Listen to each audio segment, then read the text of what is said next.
ये स्टूडेंट्स आप देख रहे हैं pre board examination 9th class का मैथमेटिक्स का सब्जेक्ट का क्वेश्चन पेपर का सॉल्यूशन।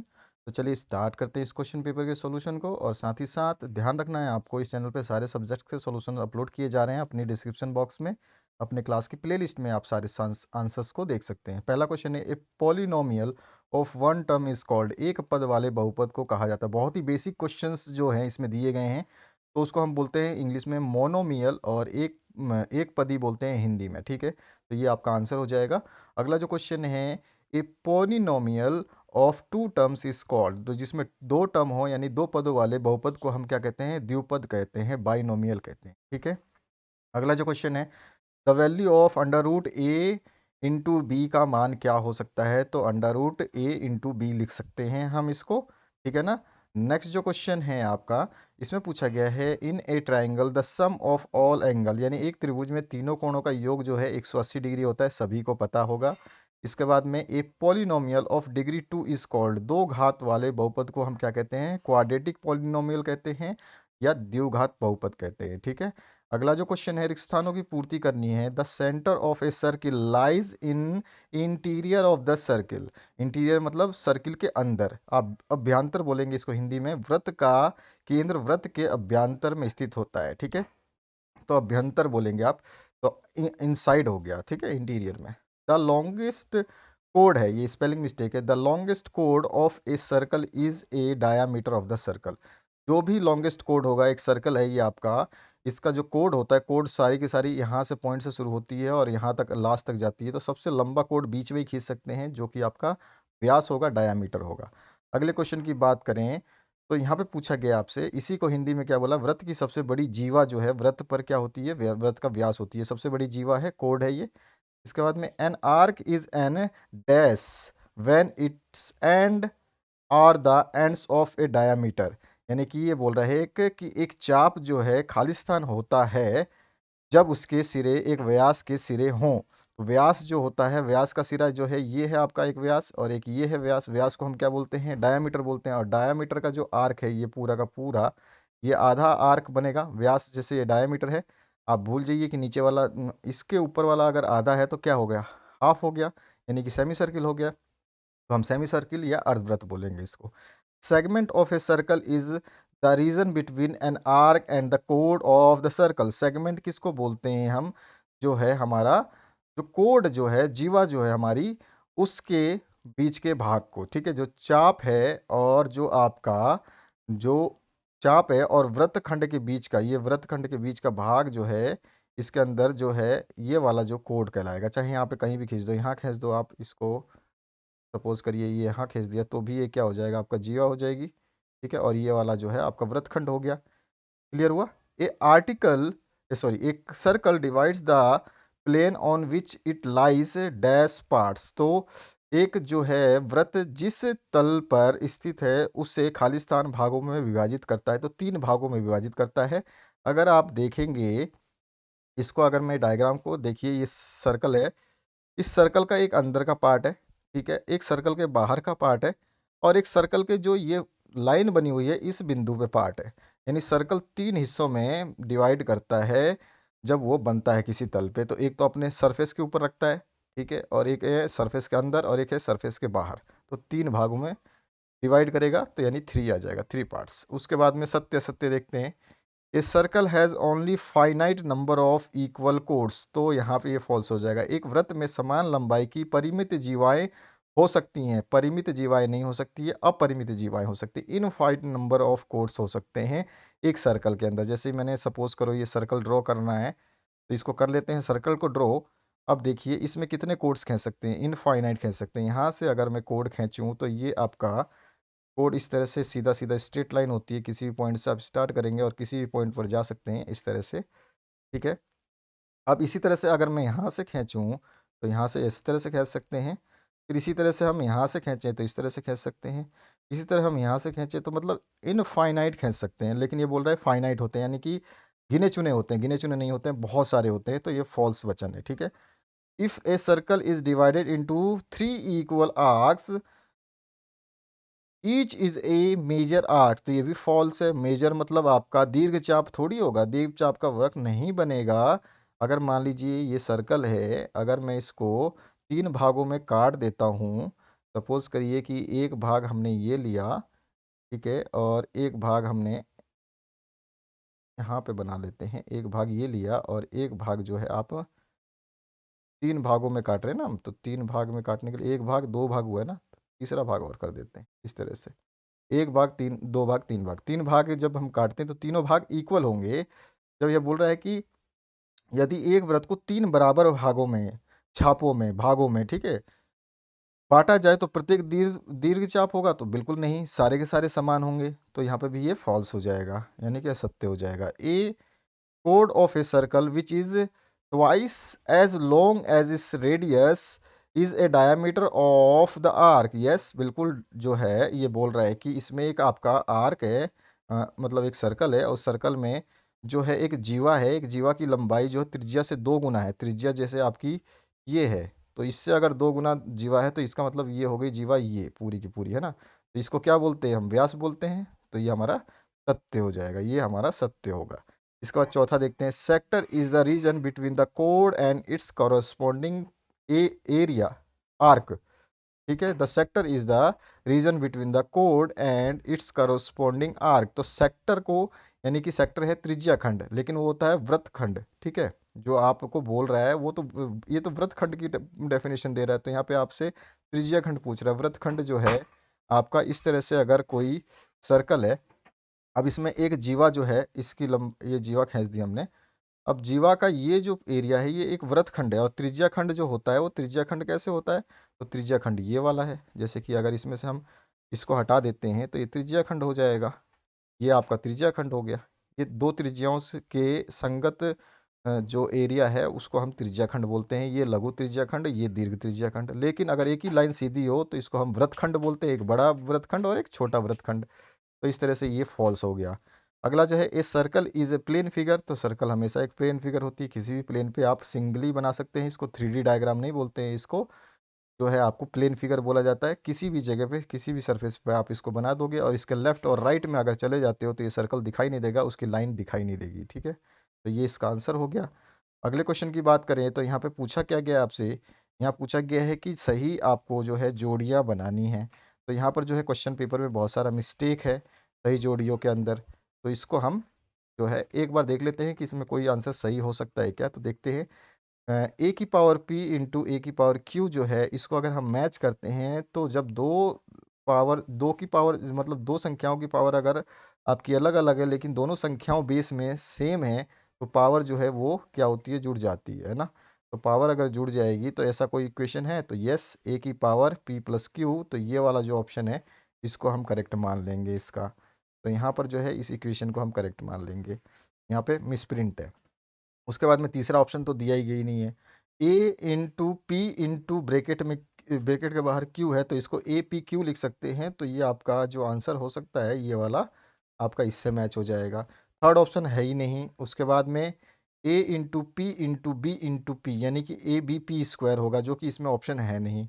और A N into under root B की टोटल जो है इससे मल्टीप्लाई हो रहा है एम, और इसको यहाँ पे दिया है रूट में, तो ये भी गलत है। आपका जो है आंसर इसमें कोई सा भी नहीं है। तो इसमें केवल दो ही आंसर मिल रहे हैं जो हमारे सही होंगे, बाकी इसमें आंसर्स नहीं है। अगले क्वेश्चन की बात करें तो यहाँ पर जो है सॉल्व करना है निम्न सवालों को। इसमें बोला गया फाइंड द वैल्यू, आपको 64 की पावर 1/2 और 32 की पावर 1/5 जो है इसको सॉल्व करना है। तो 64 की पावर 1/2 को हम लिख सकते हैं 8 गुणा 8, 8 8 64, तो 88 इंटू 8 64 की पावर 1/2, यानी कि 8 की पावर 2 लिख सकते हैं, और उसकी पावर 1/2 है। ब्रैकेट से बाहर निकालेंगे तो पावर से पावर गुणा हो जाएगा, क्योंकि दोनों की पावर सेम है, मतलब जिसकी पावर है वो संख्या एक ही है, तो इसकी पावर दोनों को लिख सकते हैं। तो 2 इंटू 2, और 2 से 2 कट जाएगा, तो 8 की पावर 1 बचेगी, यानी कि आंसर जो हमारा वो आ जाएगा 8। ठीक है, इस तरह से हम कर सकते हैं। इसी तरह से 32 की बात करें, ये 32 की पावर 1/5 है, तो पहले 32 के टुकड़े करेंगे, तो 2 दूनी 4, दूनी 8, दूनी 16, दूनी 32 से 2 2 4, 2 8, 2 16, 2 32 की पावर 1/2। अब ये 2 कितनी बार है? 5 बार, तो 2 की पावर 5 कर देंगे, ये 25 नहीं है, 2 की पावर 5 करेंगे इसको हम। ठीक है, तो 2 की पावर 5 हो जाएगा, 2 की पावर 5 की पावर 1/5 है, तो 1/5 कर देंगे। अब इसको हम 5 से 5 कैंसिल आउट हो जाएगा, इस 5 से जो है आपका ये 5 कट जाएगा, तो ये कट गया तो आपके पास बचेगा 2 की पावर 1, यानी कि आपका आंसर जो आएगा वो आ जाएगा 2। तो इस तरह से ये आपका कंप्लीट सॉल्यूशन होगा। अगर आपको अपने पूरे अगले आंसर्स जो कंप्लीट चाहिए तो आप मुझे कमेंट सेक्शन में कमेंट करेंगे। इसके सॉल्यूशंस जितनी जल्दी जितने ज़्यादा कमेंट होंगे कि हाँ आपको रिक्वायरमेंट है इस क्वेश्चन पेपर के कंप्लीट सॉल्यूशन की, तो इस तरह से कंप्लीट सॉल्यूशन दिया जाएगा आपको लिखित में, ताकि आप लोग अच्छी तरीके से अपनी तैयारी कर सकें। चलिए इसके क्वेश्चंस देख लेते हैं। तो पहला जो है आपका फाइंड करना है वैल्यू, जो मैंने बता दिया आपको दोनों के आंसर। इसी तरह से आपको यहाँ पर 1/2 प्लस अंडर रूट 3 के हर का परिमेयकरण करना है। परिमेयकरण करने का मतलब ये होता है कि 1/2 प्लस अंडर रूट 3 है, तो 2 प्लस अंडर रूट 3 से हम ऊपर नीचे मल्टीप्लाई करके जो इसको सॉल्व कर देते हैं, वही रैशनलाइजेशन होता है। उसके बाद में तीसरा क्वेश्चन है, बहुपद 5x माइनस 4a² प्लस 3 का मान ज्ञात कीजिए। तो आपको मान ज्ञात करना है कब, जब x बराबर 1 रखेंगे और x बराबर -1 रखेंगे। ठीक है, तो यहाँ पर जो है हमारे को इसका आंसर निकालना है। इसमें भी मिसप्रिंट है ये, यहाँ पे जो है यहाँ पे 4a² ना होके 4x² होना चाहिए, तब जाके आपका इसका मान निकलेगा, नहीं तो इसका भी मान नहीं निकलेगा। तो इसमें भी आपका मिसप्रिंट है। अगला जो है, divide the polynomial sorry, divide the polynomial 3x to the power 4 minus 4x to the power 3 minus 3x minus 1 by x minus 1। तो इसको डिवाइड करने के दो तरीके होते हैं। यहाँ पे हम ले लेंगे क्या कि x बराबर 1 ले लेते हैं, 1 को पुट करते हैं, जो वैल्यू आएगी उससे कर सकते हैं, या फिर हम डायरेक्ट अपना जो बेसिक जैसे डिवाइड करते हैं बचपन से ब्रैकेट में लेकर के, उस तरह से डिवाइड कर सकते हैं। Using suitable identities to find the value of x+4 और x+10 को आपको फाइंड आउट करना है। वो आइडेंटिटी कौन सी लगेगी, तो यहाँ पे आपको देखना पड़ेगा कि देखिए आपके जो संख्याएं हैं वो अलग अलग हैं। ठीक है ना, यहाँ पर क्या है, x+4 है और x+10 का मान आपको ज्ञात करना है। आइडेंटिटीज यूज़ करनी है जिसमें आपका a+b का होल स्क्वायर आता है, a-b का होल स्क्वायर आता है, a+b इंटू a-b आता है। इस तरह से बहुत सारे आपके आइडेंटिटीज़ हैं, उनको यूज़ करके करना है। Find the value of x+2y plus 4z का होल स्क्वायर का मान आपको निकालना है। ठीक है, इसको आपको सॉल्व करना है। अगला जो क्वेश्चन है इसमें पूछा गया है, इन बिग फाइंड, यहाँ पे जो फिगर है, in figure find the value of x and y then so A B is parallel to C D. अब इसमें एक्स वाई भी नहीं पता है, कहाँ पे एक्स वाई है, इसका कुछ भी अता पता नहीं है। इस क्वेश्चन में भी मिस्टेक है। इसके बाद में आपका 8 नंबर है, recall the two circles are congruent if they have same radii, prove that equal chords of congruent circle subtended equal angles at the centre. यानी कि याद कीजिए कि दो वृत्त संगीन सम होते हैं, ये सर्वांग सम होते हैं। यदि उनकी त्रिज्याएं बराबर हो तो सिद्ध कीजिए कि सर्वांग सम वृत्तों की बराबर जीवाएं उनके केंद्र पर बराबर कोण आं आंतरित करती हैं। यहाँ पर भी आलदित करती है, स्पेलिंग मिस्टेक है इसमें भी। Find the area of triangle two sides of which are 18 centimeter and 10 centimeter and the perimeter is 42 centimetre. अब एरिया ऑफ ट्रायंगल की बात कर रहा है, और पेरीमीटर जो होता है a+b+c होता है, आपको सभी को पता होगा पेरीमीटर होता है जो। तो आपको जो है a+b+c दे रखा है, यानी कि 18 + 10 + c दे रखा है 42। तो c की वैल्यू हो जाएगी 18 + 10, इस 42 में से माइनस कर दोगे तो 18 और 10 28 को अगर 42 में से माइनस करते हो तो अप्रोक्सीमेटली 14 आना चाहिए, जो कि इसका थर्ड साइड होगा। ठीक है, और थर्ड साइड आपको मिल गई, तो find the area of the triangle.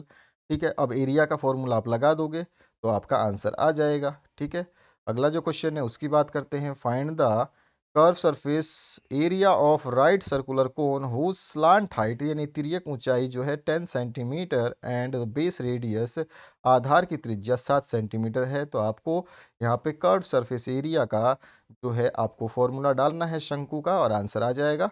चाहे तो हम इसको सॉल्व करेंगे जब आप इसको हमारे को कमेंट करके बता देंगे कि सर हमारे को सोल्यूशन कंप्लीट दे दीजिए।